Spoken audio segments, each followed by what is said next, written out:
factores de riesgo es importante tomar en cuenta esto, de que los estrógenos son un factor de riesgo, entre ellos la gestación, el sexo femenino, la administración exógena, los anticonceptivos, condicionan a que las mujeres especialmente tengan más cáncer.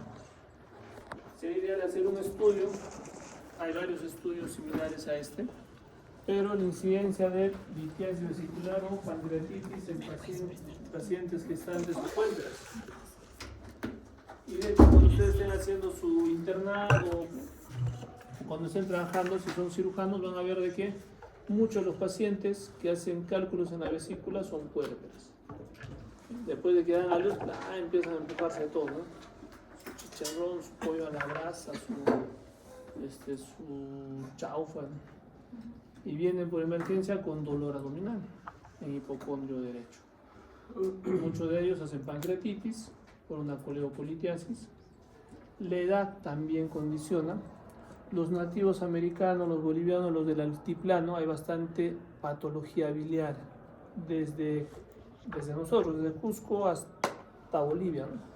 Todo lo que es la Sierra Sur, hay bastante patología biliar.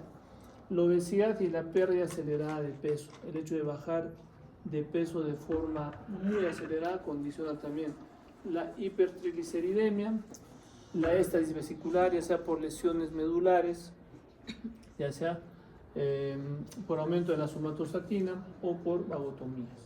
¿Está haciendo? De acuerdo a la edad, a mayor edad, mayor riesgo de hacer cálculos. Yo diría de que ahora estamos detectando en niños litiasis vesicular, no sé con qué grupo hemos visto pancreatitis en un niño, dos pacientes pediátricos, uno de 11 y uno de 13 años, entonces son productores de cálculos. Entonces, pero en general, a mayor edad, mayor riesgo de litiasis. Y entre los varones y las mujeres tienen mayor riesgo. Es cierto. La gestación también condiciona, como hablábamos, la parte de los estrógenos en la gestación aumentan el riesgo del éstasis biliar o la éstasis vesicular y por ende condicionan a los cálculos a nivel biliar. Es cierto. Inclusive en la anterior, en las puérperas es mucho mayor todavía, hasta un 60% de pacientes pueden llegar a hacer cálculos en el al segundo trimestre y en las puérperas, ¿no? ¿Cierto? Los anticonceptivos orales también condicionan el hecho de utilizar anticonceptivos, aumentan el riesgo de hacer cálculos a nivel de la vesícula biliar o por dar cálculos en general, no solamente en la vesícula, sino también a nivel de la vía biliar, ya sea por en pacientes postmenopáusicas, los estrógenos orales, por terapia de reemplazo hormonal, etc. De acuerdo a los grupos étnicos, hablábamos de que los indios americanos o los nativos americanos tienen mayor riesgo de hacer cálculos, y en nuestra zona en Sudamérica la parte del Collao, ¿no? La parte de la región sur del Perú y la parte de Bolivia, bastante patología biliar. La siguiente.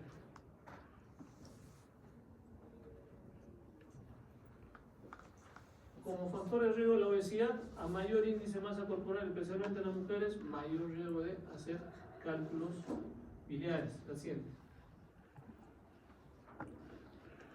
La disminución del peso de forma rápida también condiciona a producir más de el riesgo de hacer cálculos a nivel de vía biliar. La siguiente. Alteraciones en la médula espinal, lesiones en la médula espinal, alteraciones como vagotomías, pacientes diabéticos también condicionan a producir cálculos. La siguiente. El perfil lipídico influye mucho. Hipertrigliceridemia, hipercolesterolemia, aumenta el riesgo de producir cálculos, y también vamos a hablar lo que es el famoso NASH, ¿no? La esteatohepatitis no alcohólica, también los problemas metabólicos aumentan. El uso de fibratos, el uso de simvastatinas también pueden condicionar al paciente. ¿Cómo vamos a clasificar estos cálculos? Cálculos de colesterol, donde la gran parte de los cálculos tienen componente de colesterol, acompañado de glucoproteínas, cristales de colesterol, materiales derivados de la bilirrubina, los cálculos pigmentarios, cálculos negros y los cálculos pardos, que son mucho más duros que los de colesterol.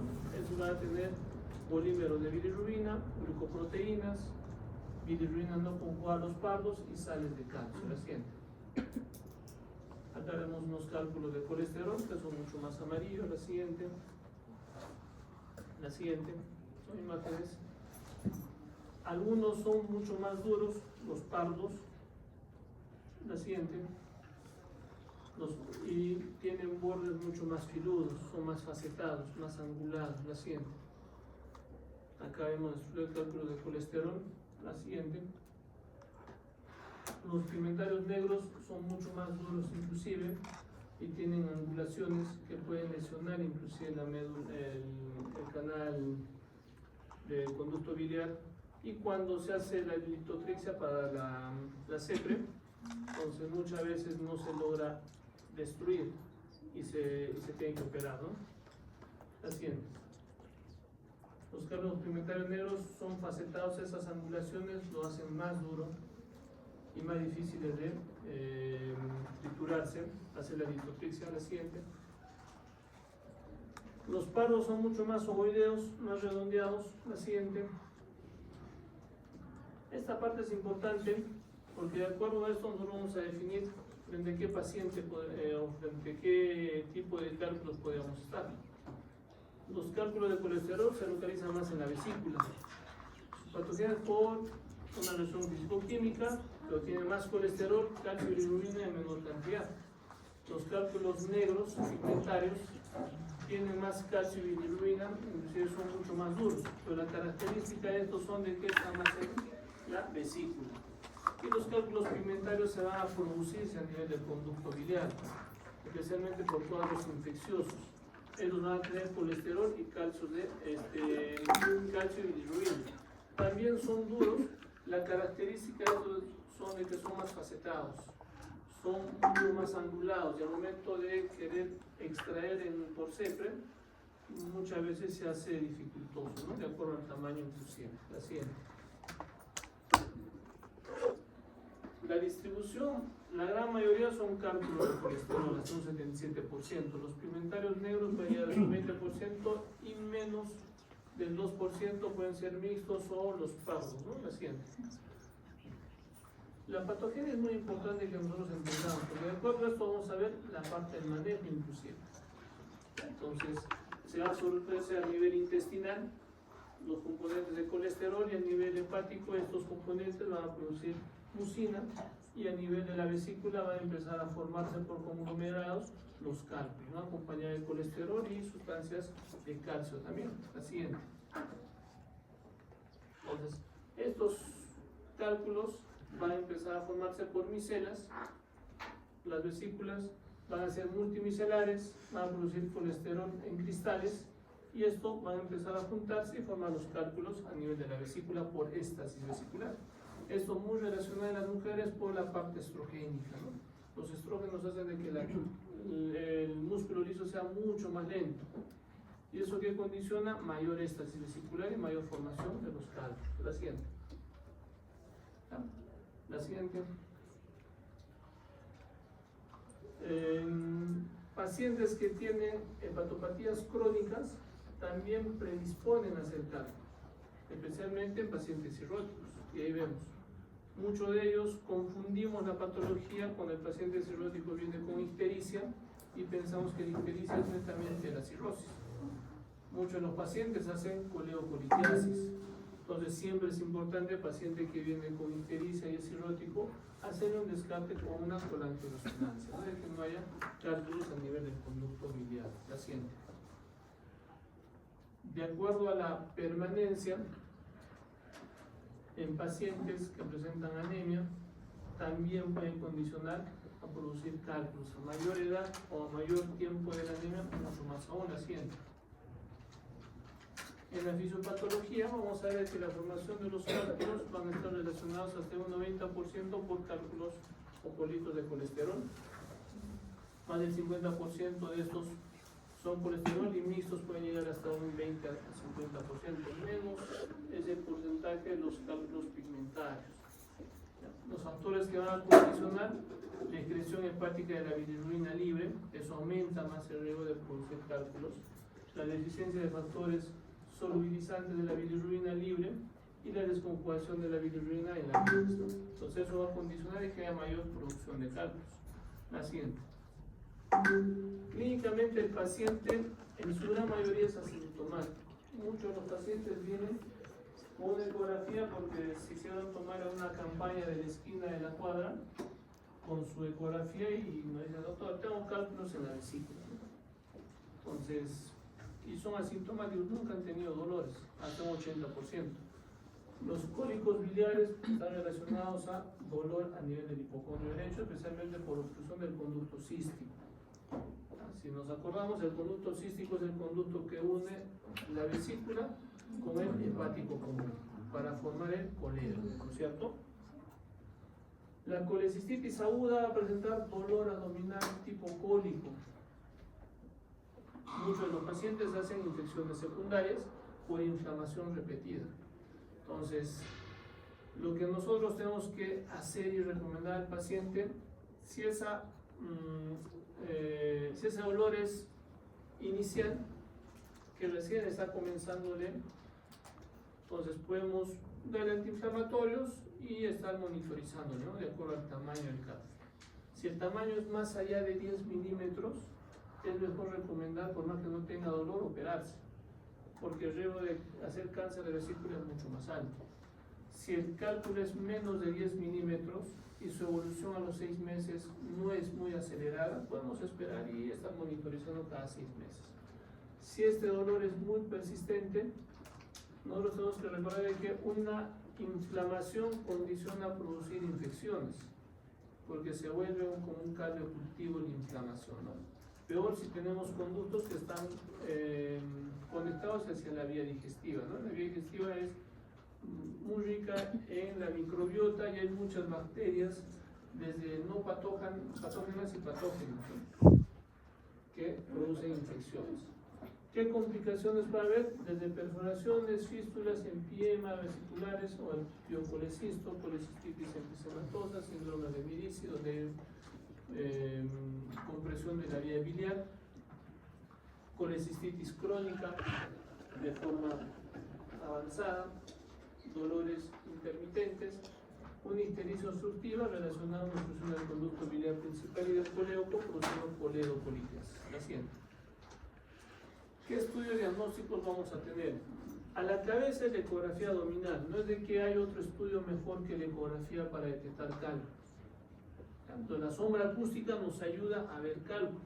La tomografía no es muy sensible y específica para cálculos. La colangioresonancia nos ayuda, sí.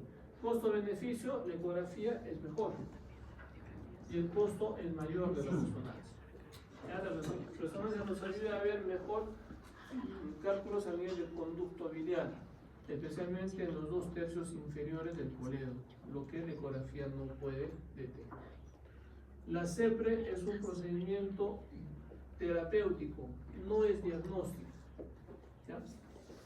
Van a ver ustedes en varios libros, varias revisiones que nos indican que la CEPRE es un procedimiento diagnóstico y terapéutico. No, en la actualidad ya no se define como diagnóstico, solamente terapéutico. Y laboratorialmente es importante ver la colestasis, que nos va a ayudarnos a descartar lo que es la coleocolitiasis. Perfil hepático con un patrón colestásico, donde la GGTP y la fosfatasa están mucho más altas, nos va a indicarnos una posible patología de vía biliar. Así. Acá vemos la sombra acústica, una ecografía de la vesícula, lo que en la tomografía no se puede ver. Muchas veces la tomografía nos confunde un poco algunas imágenes a nivel de la vesícula biliar. Así. Igual acá hay cálculos con una sombra acústica posterior. La siguiente. Acá hay una imagen tomográfica con una imagen a nivel central, donde está la flechita. La siguiente. tenemos una resonancia con cálculos. En la siguiente creo que la siguiente se nos pone. Esta es una CEPREM donde vemos cálculos, ¿no? La resonancia también es similar a esta, donde se pinta el conducto biliar. Pero ojo, la resonancia, ¿cómo tenemos que pedir la resonancia? Ahí chicas, la de fondo. Con contraste, sin contraste. Con contraste. Con contraste. ¿Qué opinan ustedes? Sin contraste. ¿Por qué con contraste o sin contraste? Para ver las calcificaciones tiene que ser sin contraste, si no, no se van a ver. Sin contraste. ¿Por qué sin contraste y no con contraste? Porque acá le estamos metiendo en contraste, ¿no? En caso de litos, si es que quieres ver litos, tiene que ser sin contraste. ¿Por qué? ¿Por qué? ¿Y cuándo es con contraste? Porque acá, esta es una CEP. Se le ha puesto contraste y se pintan los cálculos, ¿no? Estas cosas más oscuras son los cálculos. En la resonancia. Es como sin contraste para ver cálculos. ¿Por qué sin?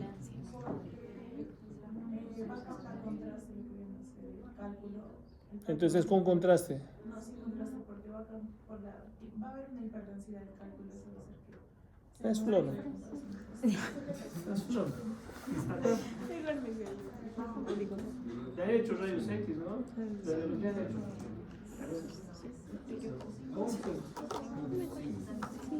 ¿Por qué sin contraste? Porque todavía han dicho con contraste.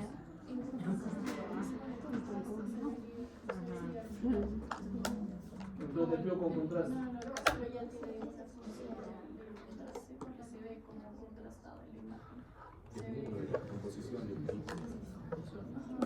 Flores, eso.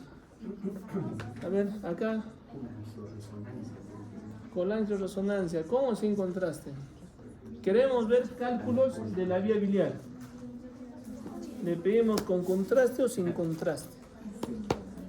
¿Por qué sin contraste si piden sin contraste?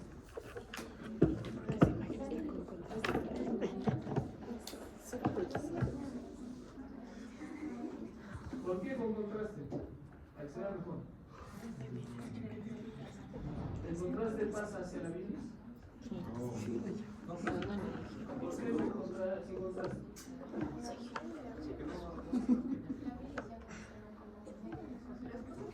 La bilis funciona como contraste. ¿Por qué? Mejor díganos. La siguiente, a ver. ¿Qué has hecho? Botes.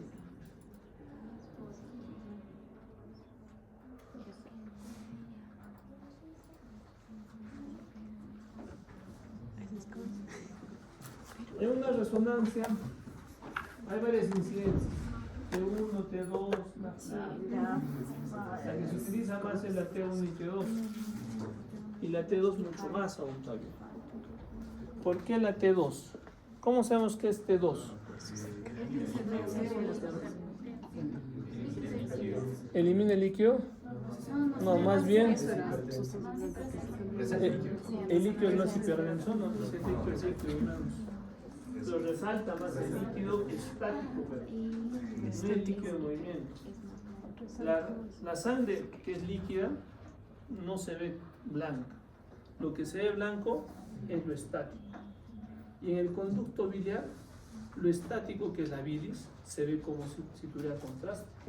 Como si tuviera contraste por el estático. Pero no tiene contraste. Así como nosotros nos damos cuenta que estamos en T2, cuando vemos a ver, la anterior creo que está. Sí, más anterior. Acá no. En la tomografía, déjame. En T2, el líquido cefalorraquídeo se ve blanco. Y eso es estático. O sea, el movimiento del líquido cefalorraquídeo pues no es como en la sangre, ¿no? Que va haciendo. Eso pues pasa, ¿cuánto? 5 cc hora, creo, ¿no? Empieza a pasar del líquido cefalorraquídeo del espacio de la médula espinal hacia la parte vascular, ¿no? Donde se absorbe. Entonces, por eso se ve blanco. Y ahí nos damos cuenta de que estamos en T2. Y en esa incidencia buscamos la estática de la vía biliar. Parece que sería un contraste, sí, pareciera. pero no es contrastada. La colangioresonancia no es con contraste. Pero doctor, ¿y por qué le piden con contraste? Porque queremos buscar otras patologías. La tomografía, ¿para qué pedimos con contraste? Para ver. ¿Qué han dicho? Tumores. Para ver tumores. Los tumores son muy vascularizados y capta el contraste. Y cuando le sacamos la tomografía, se pinta más, ¿no? Igual también la resonancia. La resonancia nos ayuda el contraste a ver tumores, otras patologías, no para ver vía biliar. ¿Ya? Entonces, si tenemos una paciente puérpera de 23 años de edad que tiene coleocolitiasis posible, que por ecografía no se ve, pero sí tiene ictericia, le vamos a pedir una colangioresonancia. ¿Cómo sin contraste? Sin contraste. ¿Cómo sin? Sin. ¿Cómo sin? A ver, la que está comiendo su chisito. ¿Cómo sin? ¿Cómo o sin? ¿Sin qué? ¿En quién? Está embarazada. Puérpera estamos diciendo. El que están conversando, chicas. Puérpera joven o en personas jóvenes, ¿quisiéramos buscar tumores? No, o sea, no, la posibilidad de que tenga un tumor, un cáncer, es menor. Pero si la paciente tiene sus 60 años y tiene una coleocolitiasis o ingresa con un cuadro similar a una coleocolitiasis posible, con patrón colestásico, etc., pues buscamos tumores también. Entonces no es de que voy a pedirle primero una tomografía y después le pido una colangioresonancia. No, le podemos pedir una colangioresonancia con y sin contraste. Con contraste para ver tumores y buscar tumores, y sin contraste para ver vía biliar. Y matamos dos pájaros de un solo tiro, ¿sí? Pero si es joven. Si es joven, sin contraste, ¿no? Si es bien joven, 20, 22, 23 años, pensemos más en un cuadro biliar, ¿no? Okay. O sea, a no ser que tenga algún otro síntoma más, una signología de que pueda tener un tumor. Y de hecho, creo que hace poco se encontró un tumor de estómago en una persona de 23 años. Es más genético, con antecedente de cáncer familiar, ¿no? Creo que su hermano tuvo cáncer de colon, no sé, algo así. Entonces, la anamnesis nos va a ayudar. Si es joven y tiene antecedente de cáncer un montón en su familia, le pide con contraste, ¿no? Por si acaso, para descartar otra patología más. La siguiente, acá hay cálculos. Diagnóstico diferencial: dispepsia ulcerosa, úlcera péptica, enfermedad por reflujo gastroesofágico, dismotilidad esofágica, enfermedades cardíacas, litiasis renal, síndrome intestino irritable, que también puede condicionar ciertos dolores a nivel de epigastrio e hipocondrio derecho, dolor reflejo. Y ahí también yo le agregaría, en pacientes postoperarios de la vesícula, iba a ser muy frecuente de que venga y le digan: doctor, me duele acá. Puede ser la vesícula, no, ya me voy a operar la vesícula. Entonces, ¿qué puede ser? Bridas y adherencias. Las bridas y adherencias también producen cierto dolor, o cuadros obstructivos que presentan dolor con algunos alimentos. Gracias.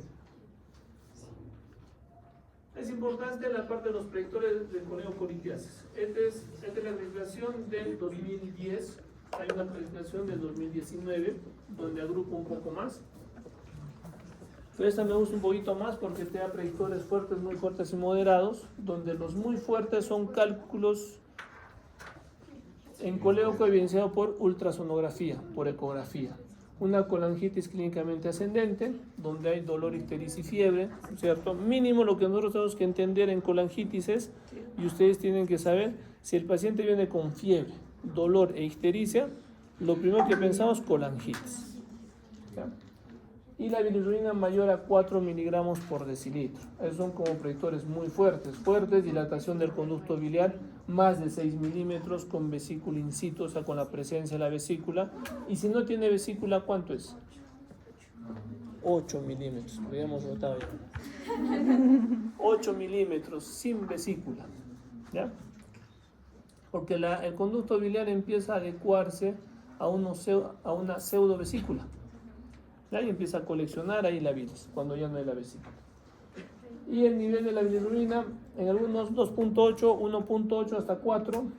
Y como moderados, alteraciones de otras pruebas de función hepática, como la TGO, TGP, fosfatasa, GGTP, pancreatitis clínica y la edad inclusive mayor de 55 años. ¿Cómo nosotros traducimos todo esto? ¿Ya? De acuerdo a los factores de riesgo. Si tienen alto riesgo va a ser cualquiera de los predictores muy fuertes o los dos predictores fuertes.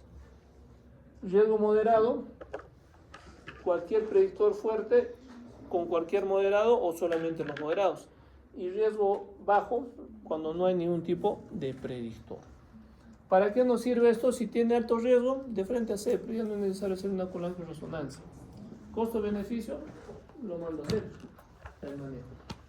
Si tiene riesgo moderado, ahí sí le pido una resonancia, porque hay una duda diagnóstica, no está bien claro, ¿no?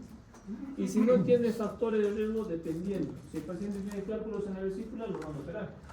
Si no tiene cálculos en la vesícula, lo mando a su casa, porque no va a salir otro cálculo que pueda condicionar a producir dolores o pancreatitis posible. La diferencia del 2019 es que esta ya no tenemos sola, sino está junta con la dilatación del conducto biliar y está como alto riesgo. Alto riesgo es colédoco por ecografía, colangitis y bilirrubina más dilatación del conducto biliar. Cualquier otra combinación es riesgo intermedio. Y si no hay ningún tipo de predictor, es riesgo bajo.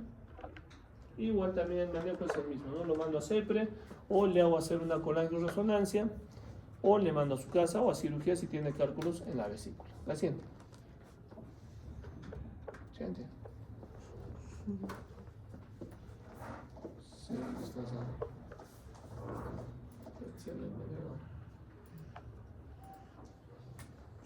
El tratamiento, la litiasis asintomática, que es un 80% de los pacientes, dependiendo del tamaño vamos a observar. Si tiene menos de 10 milímetros, vamos a observar cada 6 meses. Suponiendo que tengo un paciente que tiene cálculos de 3 milímetros, lo observo a los 6 meses. Si ese paciente está haciendo cálculos a los 6 meses y miden 6 milímetros, es un crecimiento acelerado, mejor lo mando a operar. Si está teniendo clínica, mucho más alto. Si tiene un cálculo menor a 10 milímetros o de 3 milímetros, menos 5 milímetros y tiene cólicos frecuentes, mejor lo mando a operar. ¿Ya? Mejor lo mando a operar porque puede salir un cálculo hacia el conducto biliar. El cístico, ¿cuánto mide? 6, 5, 4. 3 a 5 con variantes, 4 es el punto. 4 milímetros. Entonces, si mide menos de 3 milímetros, puede salir ese cálculo y producir pancreatitis. ¿En quiénes podemos hacer una colecistectomía profiláctica? En pacientes diabéticos. Porque si el paciente diabético empieza a tener cólicos muy frecuentes, una de las complicaciones de una inflamación es la infección. Y si es diabético, es una sepsis brutal. Anemia de células falciformes, también vesícula en porcelana, también en nativos americanos, si tienen cálculos en la vesícula, también por el crecimiento y el riesgo de cáncer de vesícula inducida es mucho menor. La siguiente. Litiasis sintomática, tratamiento quirúrgico. Si está con dolores de forma persistente, hay que operar. Independiente del tamaño. Colecistectomía laparoscópica o abierta, ¿no? Ahora es casi todo laparoscópico, a no ser que haya una complicación de un plastrón o la vesícula plastronada o pegada hacia la pared del hígado, ¿no? Tratamiento no quirúrgico, que es como sugerencia, el ácido ursodeoxicólico, le podemos dar de 10 a 13 miligramos por kilo por día. Eso se indica de que puede mejorar y disminuir el tamaño del cálculo, pero no hay evidencias exactas. Litotripsia sí podemos ayudar, y la CEPRE, ¿no? Con esfinterotomía para liberar el conducto biliar. La siguiente. Nada más, ¿no? Eso es todo. ¿Ya? Entonces, cálculos biliares son importantes. Lo más importante es ver la parte de la edad, el antecedente, si es que está ¿no? el uso de estrógenos en las mujeres, la obesidad, a mayor edad, mayor riesgo. A las mujeres son las que se complica más hacer un estudio de puérperas que van a tener mayor riesgo de hacer pancreatitis en relación a los varones. Colecis, pancreatitis. No hay un estudio, no hay un reporte exacto, pero nosotros vemos que un 50% de los pacientes que hacen pancreatitis son puérperas. Desde inmediatas hasta tardías, ¿no? Entonces sería bueno hacer un reporte de eso para que se gradúen. ¿Alguna pregunta? ¿Algo? ¿Algún reclamo del examen? Nada, ¿no? Doctor, creo que sería bien, bueno, o sea,